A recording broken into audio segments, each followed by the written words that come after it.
Thank you very much, Dr. Usmani, Shazib Saab, and Dr. Faika, and everybody else, not just for organizing today's talk, but also for organizing this book club. This is excellent. It's a great initiative, and I'm sorry I'm late to the boat. The reason I chose this particular book is because this is simultaneously a history, but it shows very important aspects of the financial world that affects our lives today. I think this goes beyond doubt, at least to today's generation, that today's world is a financial world. And a lot of decisions, whether that's your personal finance, your personal lives, as well as foreign policy, are essentially based on finance. But probably something that's more important for everybody else, for everybody, at least in this room, is to realize is that this system was never properly designed.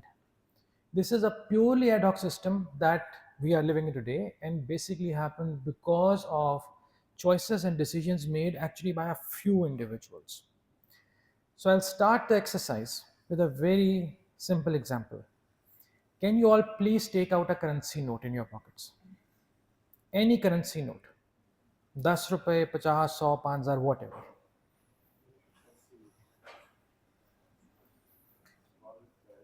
हाँ आप अमीर लोग हैं credit cards वाले. Right. Now if you would please read it. So as you will see, it will say governor उसकी इजाज़त से issue हुआ, जारी हुआ. लेकिन इसमें ज़रा ढूंढे कहीं पे हुकूमत पाकिस्तान लिखा हुआ. क्या लिखा हुआ है? सेंटेंस पढ़े. यानी कि हुकूमत पाकिस्तान ने जारी नहीं किया, उनकी ज़माने से जारी हुआ. इसके ऊपर आप देखें एक जगह पे लिखा होगा हामिल हज़ा को. कोई पढ़ेगा क्या लिखा हुआ है? हामिल हज़ा को मुतालबे पर अदा किया जाएगा. क्या मतलब? कोई गोल्ड नहीं. ये बात हम अक्सर भूल जाते हैं कि आज की करेंसी जिसको आप इस्तेमाल करें, this is a fiat currency. This fiat currency means it is not backed by any commodity. It is really up to the whims of the few people which are part of Pakistan's Monetary Policy Committee to decide how much money should be supplied. If you go to central bank and you take a lawyer with you and give them your 100 rupees and say, इस पे लिखा है हामिल अज़ा, I am the Hamid Azha is bearer, मैं हामिल अज़ा हूँ, अदा करें, you know what they're going to give you?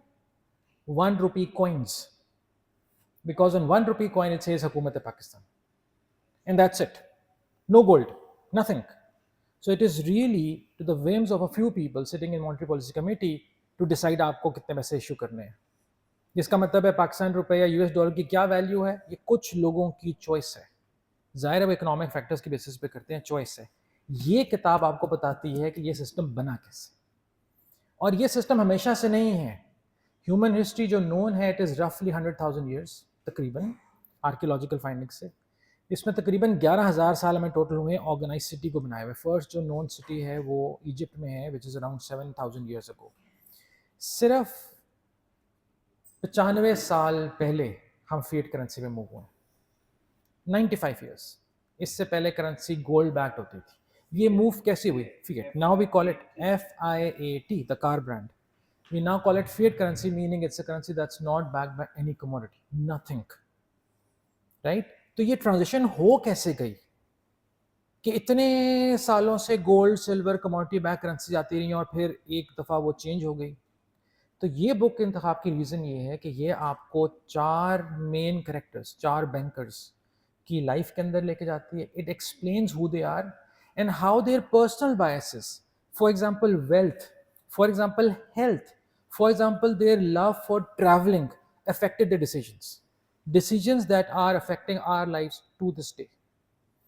Now let's get into, and I would strongly urge you to read this. This is written by Liaquat Ahamed. He was a what we call a shadow banker, a hedge fund manager. These are the people who really play with finances. So he understands. He is not a traditional novelist. He is not an academic. This was probably his first book and became a bestseller, Pulitzer Prize winner, God knows what else. Very well written and importantly, very accessible. That is, almost with zero financial understanding, you can read this book. And that's the reason I chose it. I am a little short of time, so I'll have to hurry up.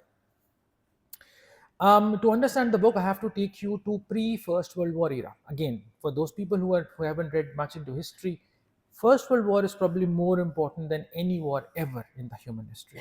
First World War was the one that sowed the seeds for Second World War and whatnot. If you think about the pre-First World War era, so now we are talking about 1910, 12, 14, this time. What is the world map looks like? All the East doesn't matter. Colonies.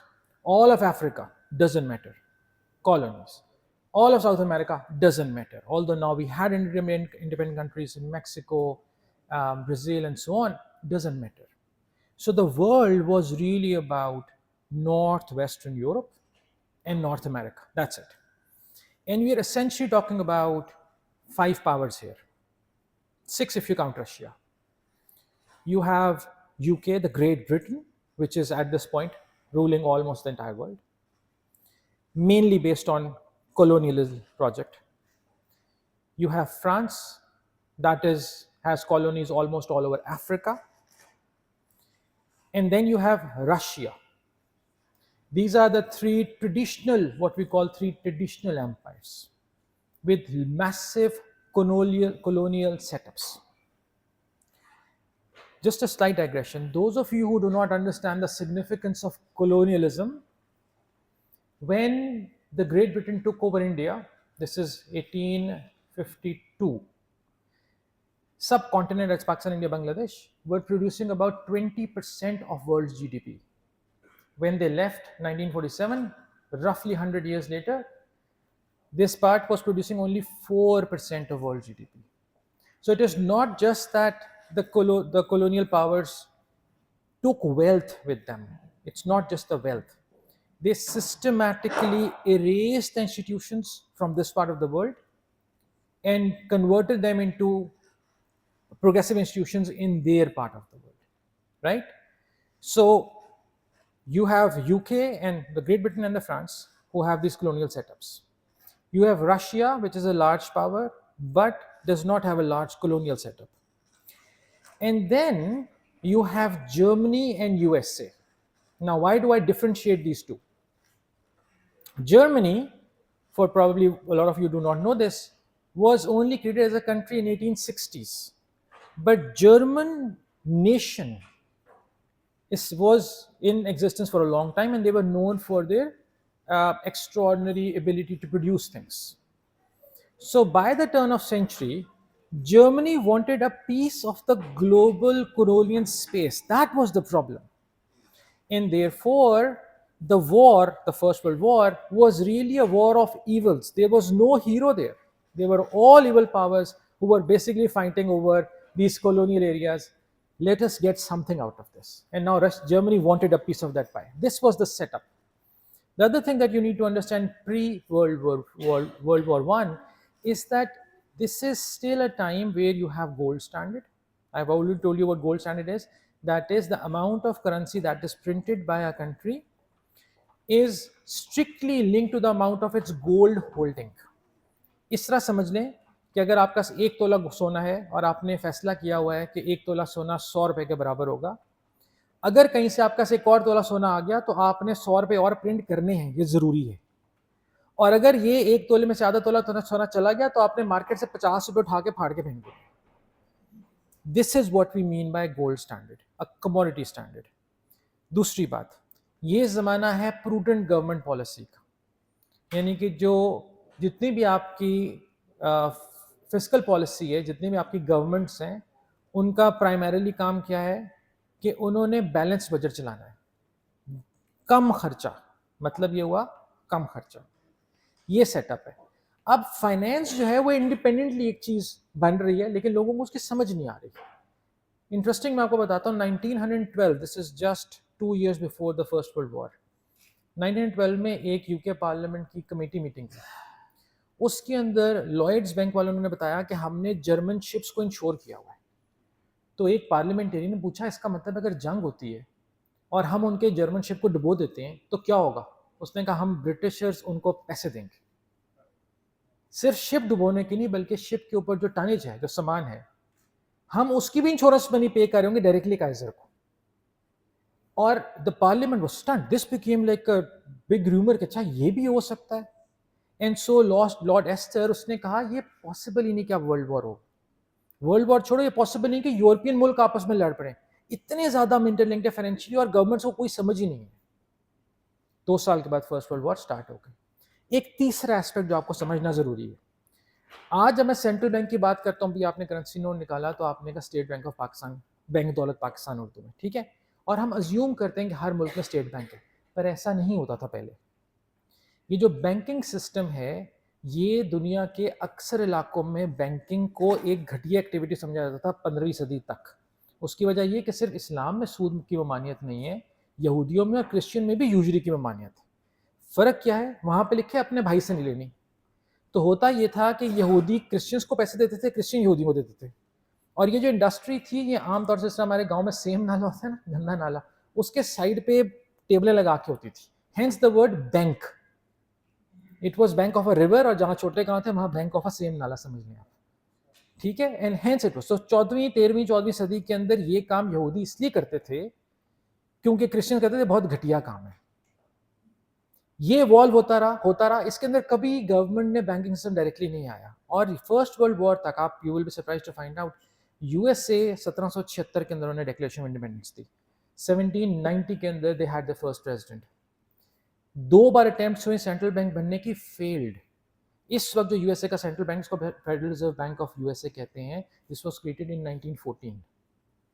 So for good 50 years, आखिरी से पहले 52 में fail हुआ था, good 60 years USA did not have a central bank. The Bank of England was created by banks themselves. बैंकों ने आपस में बैठे फैसला किया कि एक बैंक को कहते हैं तुम करेंसी छापो, और इसीलिए until first world war bank of England के अंदर ब्रिटिश गवर्नमेंट का रोल नहीं होता था। It was basically private entity, जिसके अंदर वो बैंक गवर्नमेंट कहते तुम अपना एक नुमाइंदा भेज दो। Imagine one secretary sitting in a bank, and that was your bank of England. Germany क्योंकि लेटर ऑन बना था इस कहानी के अंदर, इसलिए वहां पर सेंट्रल बैंक था, ठीक है। ये 3-4 बैकग्राउंड इंपॉर्टेंट है इस कहानी को समझने के लिए, क्योंकि अब ये जो कहानी है ये डायरेक्टली फर्स्ट वर्ल्ड वॉर से स्टार्ट होती है। जाहिर है बुक में इसमें इससे पहले बहुत कुछ, I can't go into all the details, and I actually do not want to go into the details because I want you to read the book, it's beautifully written.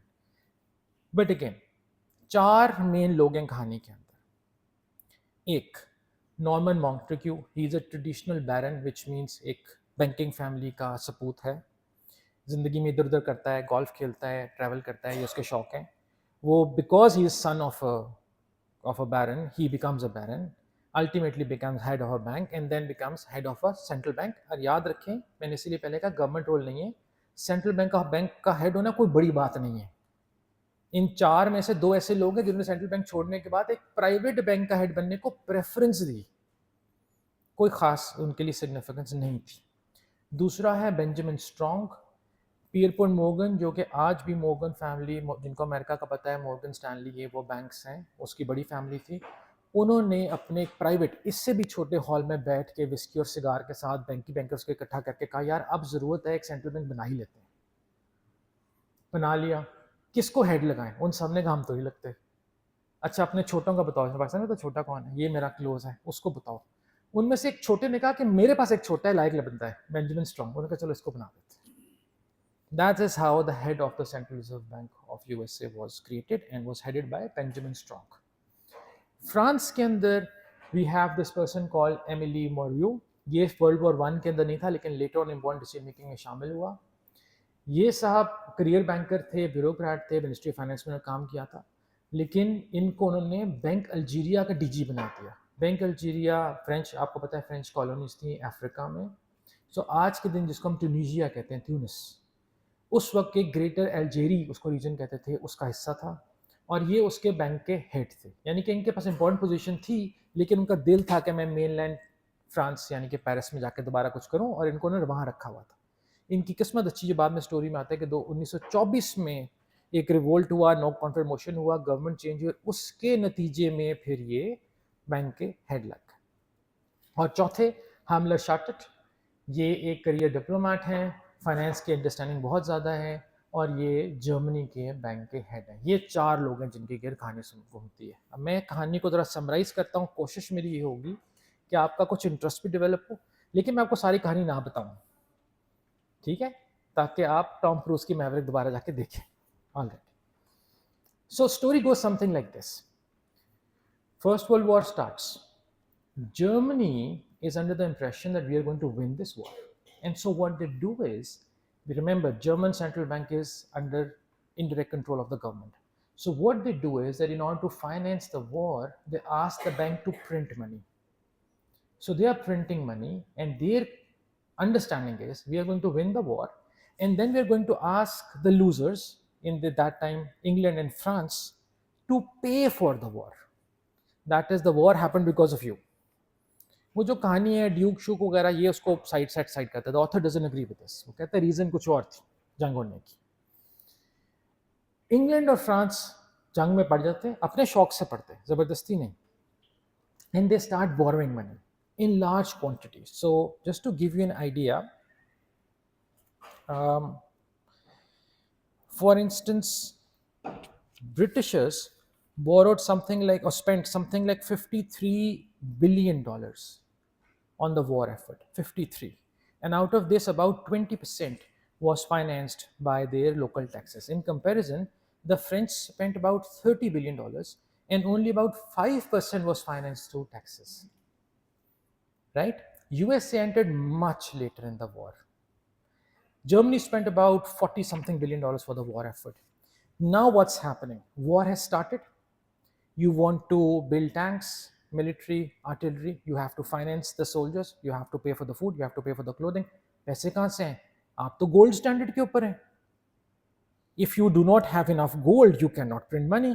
So the banks decided कुछ देर के लिए gold standard को फारिग कर देते हैं. लोगों को क्या पता चलेगा?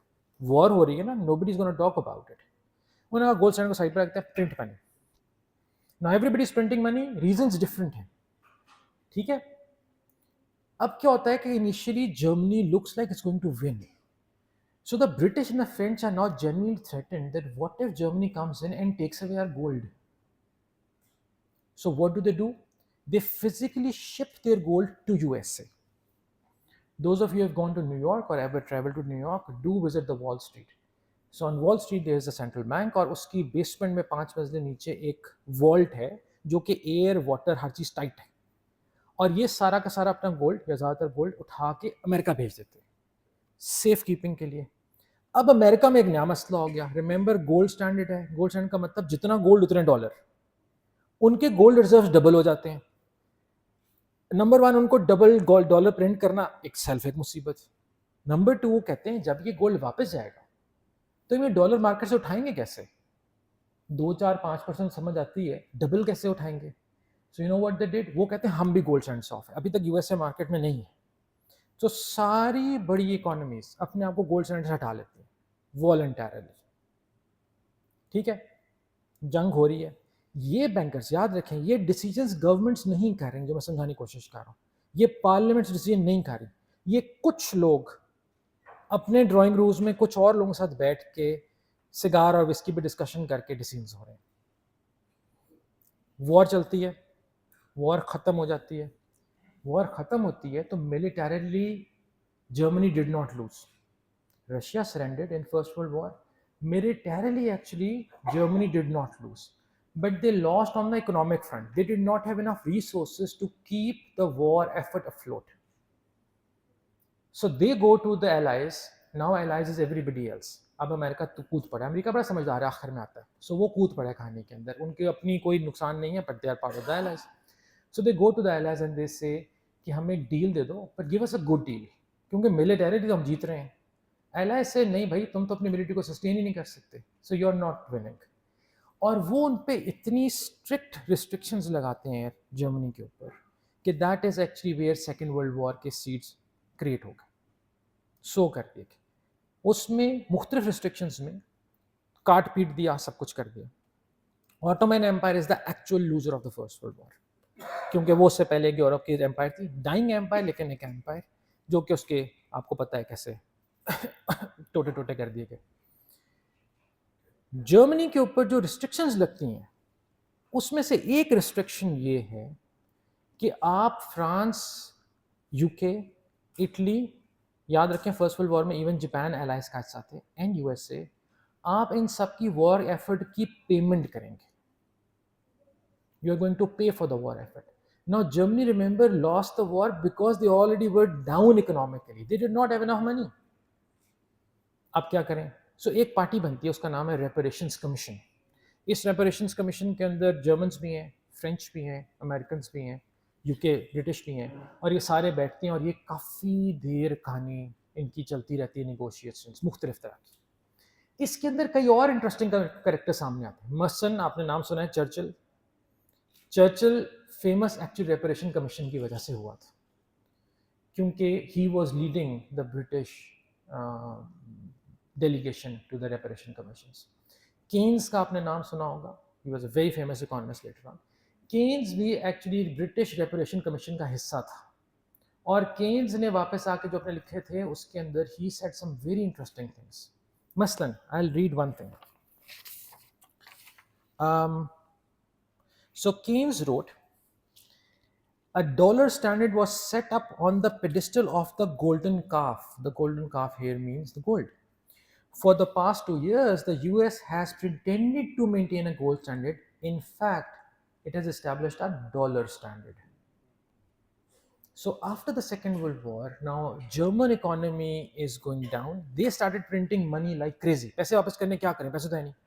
गोल्ड स्टैंडर्ड ऑलरेडी नहीं, उन्होंने का जबरदस्त एक नया तरीका सोचा. क्या? जर्मन मार्क प्रिंट करना शुरू करो. कितने? Just to give you an idea, at the start of war 1914, one US dollar was equivalent to 4 German marks. 4. At the end of the war, it was $1 was equivalent to 8 German marks. 1919. By 1921, one US dollar was equal to 7,000 German marks. By 1922, $1 was equivalent to 1 million German marks. By 1923, $1 was equivalent to 1 trillion German marks. Literally वहां पर ये होता था कि तनख्वाह मिलती थी रोज, महीने हफ्ते की बात नहीं, रोज. और तनख्वाह ऐसे नहीं मिलती थी गिन के, तनख्वाह मिलती थी तोल के. कि आप अपना व्हील बैरो, वो जो उसको क्या कहते हैं उर्दू में, वो जो माली इस्तेमाल करते हैं, वो व्हील बैरो लोगों का सब क्या होता था, वो व्हील बैरो लेकर आते थे, वो ऐसे करता था और ऐसे उल्टाता था नोट. लोग भागे भाग जाते थे व्हील बैरो लेके दुकान में, कहते थे ये अंडे ले दो, ये ले रही, ये लोग लाइन लगी हुई है. ये रिटर्न हिस्ट्री में आपको बता रहा हूँ, लाइन लगी हुई है. पहले वाले में दर्जन अंडे खरीदे, आखिरी वाले की बारी, उसने कहा वो अंडे महंगे हो गए, तुम्हारे इस व्हील बैरो से दर्जन लेंगे, तुम्हें 10 मिलेंगे. This is how bad it was.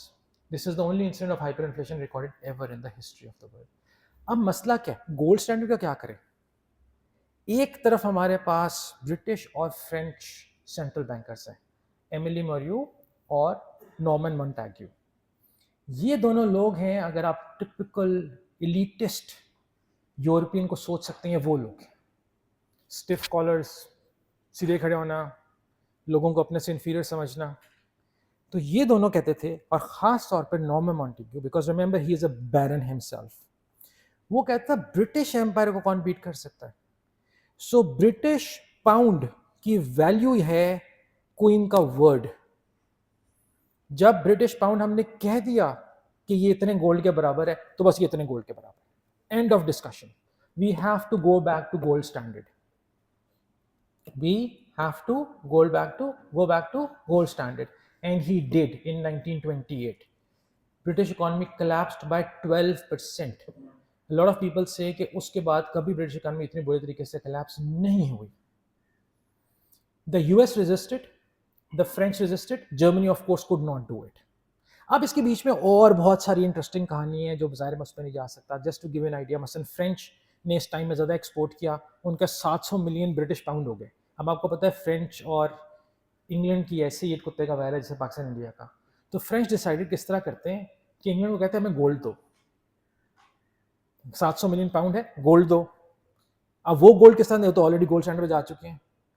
Sending gold worth 700 million pounds to France bothered Norman for 2 reasons. Number one, that meant taking out that much pounds from the British economy that has already plummeted because of his decision to go back to gold standard. One. But there's a second problem.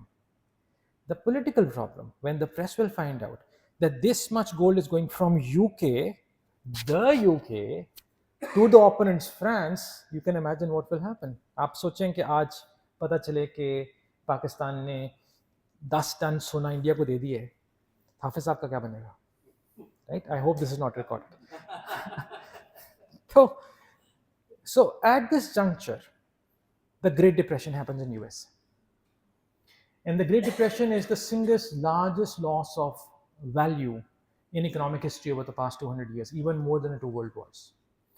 अब इसके बाद 36 में world वो खत्म होता है, second world war start हो जाती है. So now people are like, यार ये नहीं चल सकता काम, something is really wrong, we have to do something.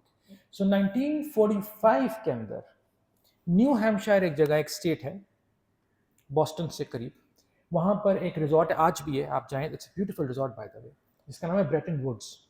Bretton Woods में सारे बड़े इकट्ठे होते हैं, वो आज भी टेबल लगी है उसके साथ, वो चेयर से लिखा है टेबल पे कौन बैठा था. और उसमें एक नया प्लान इमर्ज होता है जिनको हम ब्रेटन वुड्स इंस्टीट्यूशन कहते हैं.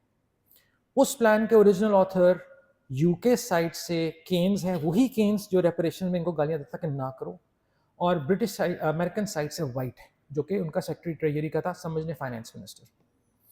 ब्रेटन वुड्स इंस्टीट्यूशन एक नया दुनिया का मॉडल देता है, और वो मॉडल क्या है? वो कहते हैं गोल्ड स्टैंडर्ड तो फारिग हो गया, इसको छोड़ देते हैं. इस तरह करते हैं कि सारी दुनिया की करेंसी को पैक कर दो टू यूएस डॉलर. क्यों? US dollar is the only power left जो कि कम्युनिस्ट नहीं है. Remember, communism is a thing, मैं उसके ऊपर टच नहीं किया, बुक के अंदर जाते हैं. जो कम्युनिस्ट नहीं है और डैमेज्ड नहीं है, बाकी सारी तो डैमेज्ड इकोनॉमीज हैं. तो वो कहते हैं एक काम, सारी करेंसीज अपने आप को पैक करें, अपना रेट सेट कर लें विद यूएस डॉलर.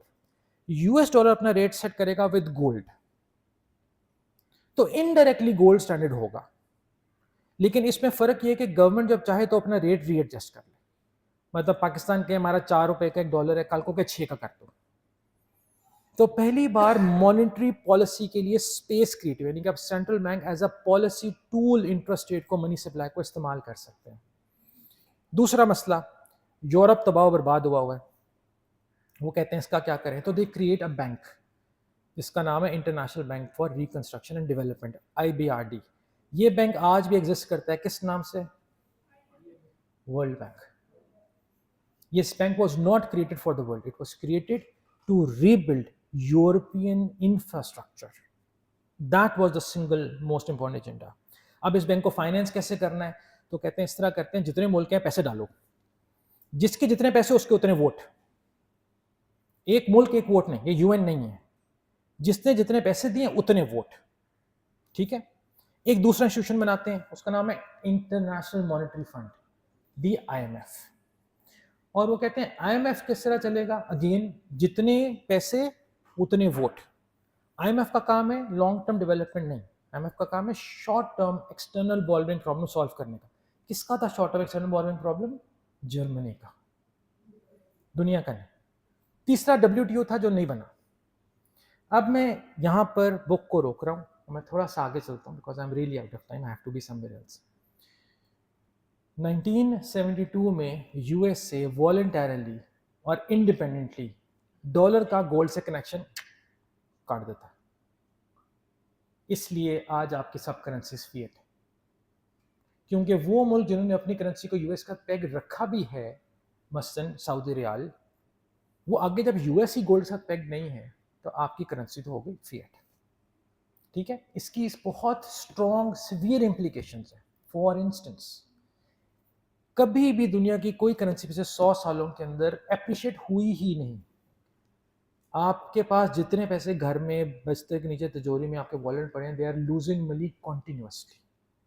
उनकी वैल्यू कम हो रही है. जितनी इन्फ्लेशन होगी, अगर आज मुझे 100 रुपए के 2 समोसे मिलते हैं और कल मुझे 104 रुपए के 2 समोसे मिलने, तो मेरी वैल्यू एक्चुअली 4 रुपए उड़ गई हवा में. और इसकी एक वजह ये कि हम कमोडिटी बैक्ड नहीं है. लेकिन इसके फ़ायदे भी हैं.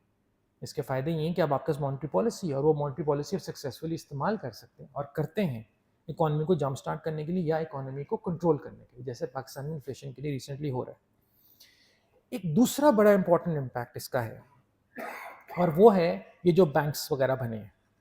तो याद रखें, ब्रेटन वुड्स इंस्टीट्यूशंस बने इसलिए क्योंकि वो 6-8 लोग और अल्टीमेटली 4 लोगों ने जो फैसले किए थे, उससे इकोनॉमी ऐसी स्टेट में आ गई. अब वो जो बैंक्स हैं, वर्ल्ड बैंक, IMF, इनका वोटिंग किस तरह है, $1 1 वोट। तो अगर यूएसए और यूरोपियन कंट्रीज इकट्ठे हो जाएं, they have the most votes. तो 45 के अंदर इन्होंने आपस में एक फैसला किया, और फैसला ये था कि वर्ल्ड बैंक का प्रेसिडेंट लगाएगा यूएसए और आईएमएफ का लगाएंगे यूरोप वाले मिलकर। That's it. आज के दिन आईएमएफ और वर्ल्ड बैंक को सबसे ज़्यादा इस्तेमाल एक्चुअली करता कौन है? The countries of the global south, Pakistan, Argentina, countries like that. हम उल्टे भी हो जाएं तो हमारी मर्जी का प्रेसिडेंट नहीं लग सकता। आज भी वर्ल्ड बैंक का प्रेसिडेंट यूएसए, प्रेसिडेंट लिखता है अमेरिकन प्रेसिडेंट, ये बंदा प्रेसिडेंट है, लिटरली वो जिस मर्जी का नाम लिखता है, रिहाना को लगा दें।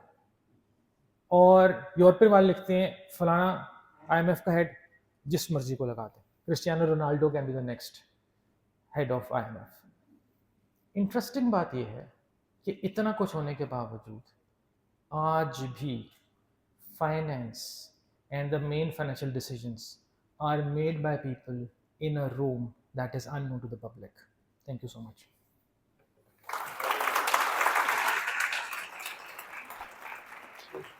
Oh, sorry. Hanji, sorry. Do you have any questions? I did not know the question answers. Ji, any questions?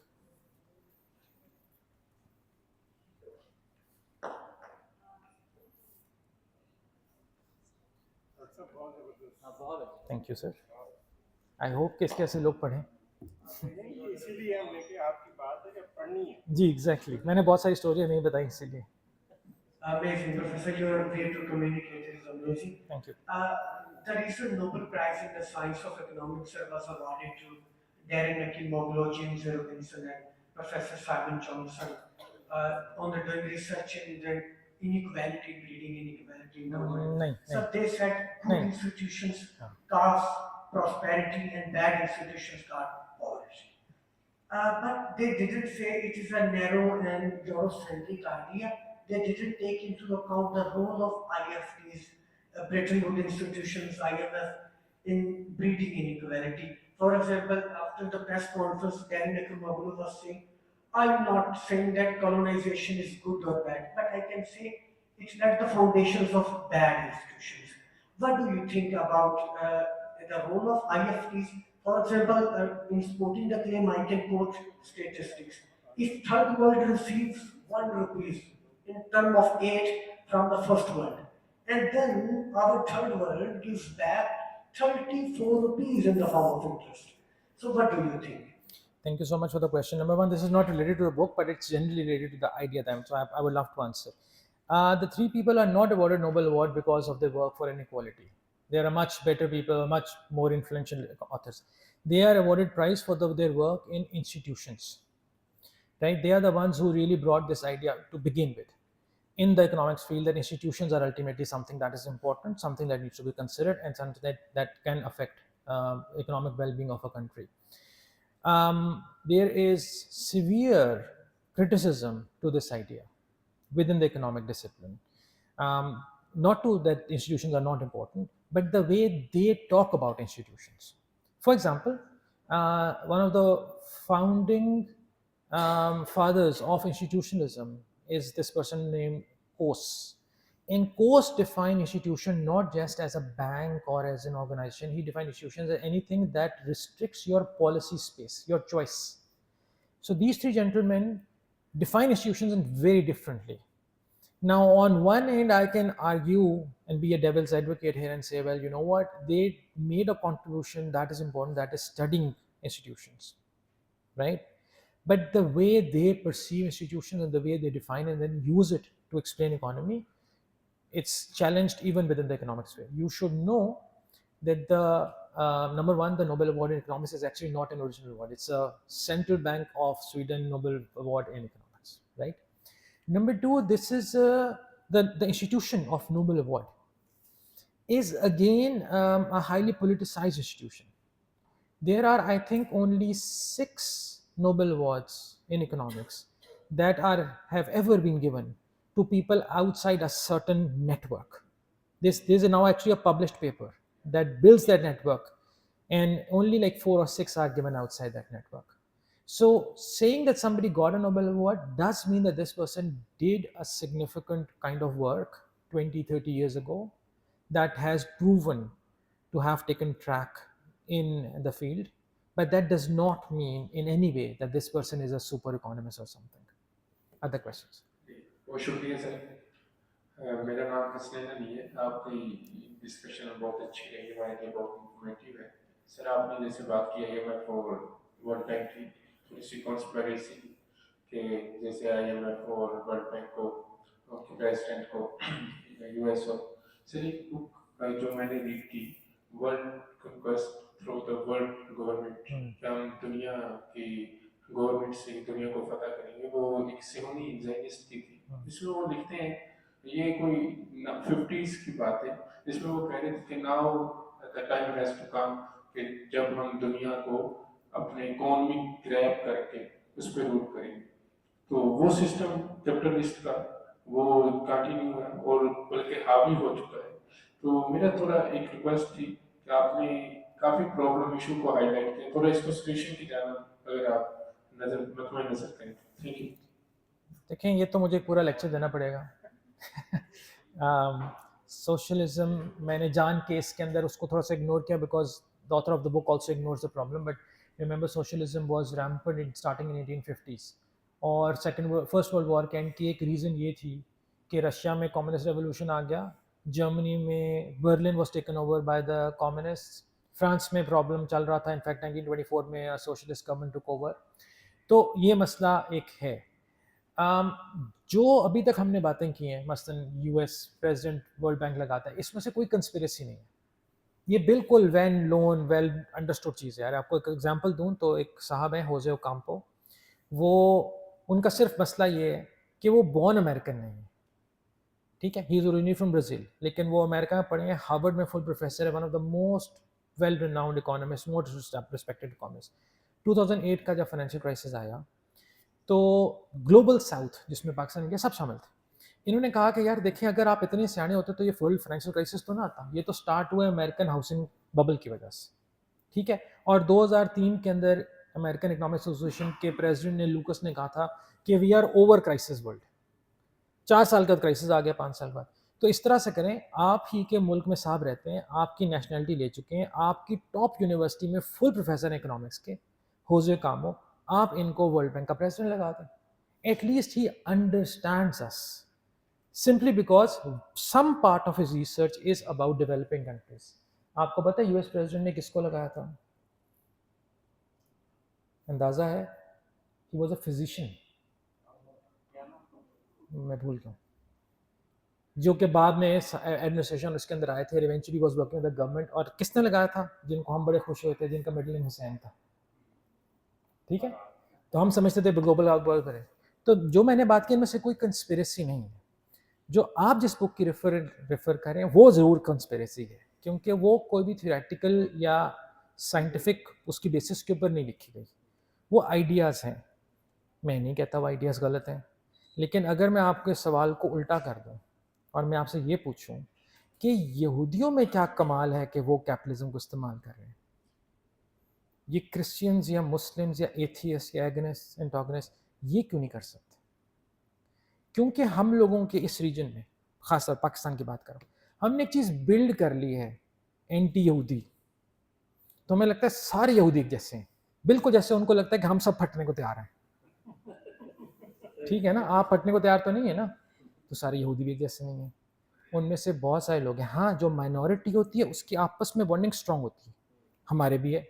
इस यूनिवर्सिटी के अंदर साउथ पंजाब वाले टीचर्स की अपनी है, और एक मुक्तब फ़िक्र की और है, ओरिएंटल कॉलेज वालों की अपनी बैठक अलहदा से होती है। अब ये इंग्लिश वाले इधर बैठे हैं, ओरिएंटल वाले को वहाँ हैं, अभी बुला लें पर्शियन वाले को, इनकी दोस्ती ज़्यादा होगी मेरी कम होगी, 10 मिनट लगेंगे। तो एक नेचुरल सी बात है ना। तो जाहिर है यहूदी एक माइनॉरिटी है, कितने 100,000 सालों से पिट रहे हैं, तो नेचुरली उनका कुछ ना कुछ कंट्रोल है। और मैं ये नहीं कहता कि वो बिहाइंड क्लोज डोर्स ऐसी हरकतें नहीं करते, डेफिनेटली करते हैं, 2-3 का तो मुझे भी पता है, ठीक है। लेकिन क्या हम नहीं करेंगे? सवाल तो ये है। तो जो कैपिटलिज्म और सोशलिज्म या कम्युनिस्ट की बात है, ये एक लंबी कहानी है। आज मैं थोड़ा जल्दी में हूँ, आप मुझे जब दोबारा मदद करेंगे हम बात ही से रिस्पेक्ट करेंगे। आप कहेंगे तो I will love to talk about marks.